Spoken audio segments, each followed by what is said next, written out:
Hello, Doug. You are from Mozilla? okay, Mozilla. Well, it's quite famous in the Netherlands. It's used a lot.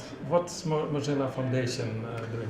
Right, so Mozilla isn't just, they don't just make Firefox, we actually we're a community-focused organization. We focus on keeping the web open and free and not just controlled by one government or one organization. So we're building products which help with that.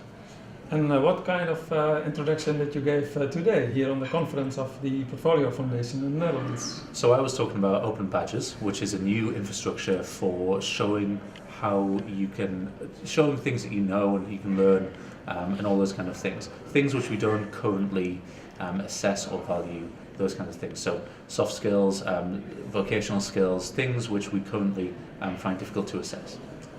Okay, and what's the relationship then between these open badges and the ePortfolio?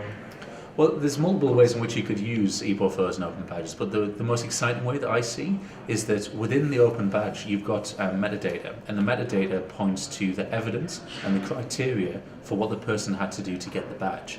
So the ePortfolio, to my mind, is the repository for the information, for the evidence, for example, and also potentially for the criteria. But the interesting thing is the badge itself can be displayed across the web, anywhere, Facebook, Tumblr, your own website, on different job sites, anything like that. And then it points you back towards the ePortfolio as the hub. Yeah. How could we take the stakeholders for this on board? Well, it's going to be different in different industries. So I've been talking to I've been to a session there about vocational education, which is a wonderful example because there's some hard skills there. There's some skills which are really important, like can you use this machine to do this job? Have you completed a successful project? But there's also some really interesting soft skills there as well. So, all of those things which are really important in business that we don't currently have a way of assessing, things like, can you work in a team? Do you show up on time? Have you got that kind of way of dealing with people which is going to help you get on in business?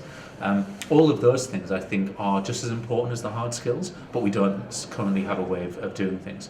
So bringing people together and kind of, you can have multiple badge systems, that's not a problem. But what is probably going to be of value, especially in a place like the Netherlands, is bringing people together who have an interest in a certain area and saying, well, what type of badges make sense in our industry?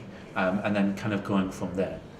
The idea was that, for instance, temporary work agencies would be very interested in open badges. Mm-hmm. Do you already have some idea about how you could help these temporary work agencies to evaluate the work and also the temporary jobs of these people?